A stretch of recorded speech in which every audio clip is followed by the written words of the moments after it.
feel good. I knew that I would now. So good. Et quand je dis sport, c'est du matin et du foot et encore du foot, parce que c'est déjà l'heure des récompenses. Ouais, pourtant la saison elle n'est pas Bonjour, encore terminée. Jean-Sébastien. Bonjour Laurent, c'est pas encore terminé en Ligue 1 effectivement, mais c'est déjà l'heure des récompenses. Les trophées UNFP. Alors c'est quoi? C'est un peu comme le festival de Cannes, si vous voulez, c'est des pros qui votent pour les footballeurs. Et les lauréats sont, Laurent, regardez, ça va pas vous étonner d'abord.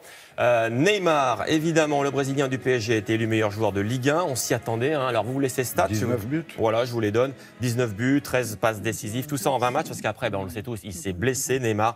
Est-ce qu'il rejouera sous le maillot du PSG? Ça, c'est pas sûr. Alors, deuxième récompense de la soirée, on va le voir juste après Neymar, pour vous dire qu'on peut être viré, mais récompensé. La preuve, c'était le cas hier soir pour Unai Emery, l'entraîneur du PSG, élu donc meilleur entraîneur de Ligue 1. Faut dire qu'il a quand même remporté un triplé, championnat, Coupe de France et Coupe de la Ligue. Donc voilà pour Unai Emery.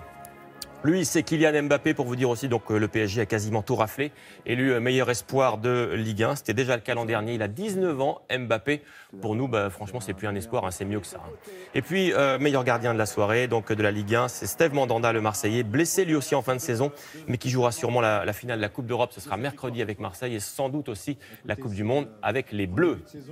Voilà, il y avait de l'actu aussi en foot hier soir pour vous dire que la Juventus de Turin a été sacrée championne d'Italie hier soir.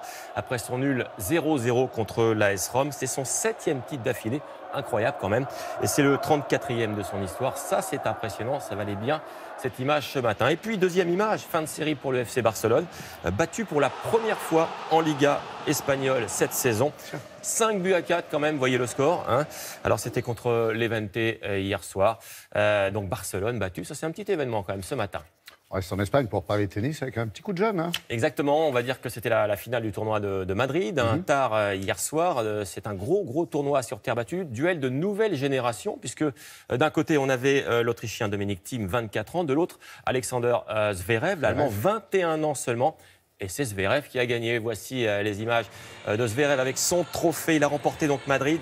C'est son 3e Master 1000 déjà, donc à 21 ans. C'est très fort pour son âge. Il a donc battu Dominic Thiem en 2-7, bien maîtrisé le score, 6-4. 6-4. On va rappeler que Thiem avait battu Nadal oui. en demi-finale. Ça, c'est pas rien non plus. Et donc, on va dire que Thiem, Zverev, voilà deux garçons qu'il va falloir surveiller à Roland-Garros dans 2 semaines. Du cyclisme avec la dernière étape des 4 jours de Dunkerque, la victoire d'un Français, ça c'est bien, Olivier Legac de l'équipe Groupama FDJ, il arrive légèrement détaché, vous voyez là. Alors lui, c'est sa première victoire, c'est chez les pros, c'est sympa, le voici sur le podium. Notez que les 4 jours de Dunkerque ont été remportés par le Belge Dimitri Claes de l'équipe Cofidis. Et puis, de la F1, je voulais vous montrer cette image, Laurent, ce matin, Romain Grosjean au départ du Grand Prix d'Espagne. Le Français, voilà, qui a perdu le contrôle de sa monoplace. Il a eu très chaud, on va dire, sur ce coup-là. Il a aussi semé une belle panique au départ. On va voir l'image, là, voilà, vue de l'extérieur, puisqu'il a provoqué l'abandon de Pierre Gasly ici. Voilà, ça qui le percute. Donc, c'est Lewis Hamilton qui a gagné le Grand Prix d'Espagne sur sa Mercedes. Il est leader du championnat, évidemment, devant Vettel sur sa Ferrari. Il faisait chaud également, mais sportivement, à Marseille. Exactement, c'est le grand show des sports extrêmes, ça s'appelle le FIS.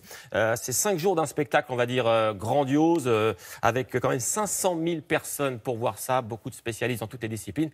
On en a retenu une hier en fin d'après-midi, c'était du BMX. Voici les images, parce que c'était la finale donc, de la Coupe du Monde. Le but, c'est quoi? C'est de faire des figures les plus acrobatiques possibles. Alors oui, c'est extrêmement technique quand même, c'est très sympa aussi à voir. Notez la belle 2e place du Français Thomas Lemoine. Allez, on va changer de décor maintenant. Laurent, je vous emmène du côté de Tahiti. Ah ouais, quand même, on va prendre quelques degrés, on en prend aussi plein les yeux. Avec la Tahiti Pearl Regatta. Alors, c'est une compétition amateur à la voile entre les îles de Raiatea, Bora Bora et Ta. Rien que les noms, beau plein d'eau, beau plein d'eau. Hein, quand même. La course, elle se déroule en 8 étapes. C'est une compétition, mais c'est avant tout festif. On navigue pour le plaisir, évidemment. Allez, enfin, pour terminer, le coup du week-end en golf, ça se passe en Floride, sur le circuit pro-américain, sortie de bunker impeccable. Je vous le donne en 1000, ça se finit où, ça? Dans le trou. Voilà, bien Laurent, vous avez bien suivi, forcément, ça lui fait plaisir à lui, puis à nous aussi, du coup. Merci Jean-Seb.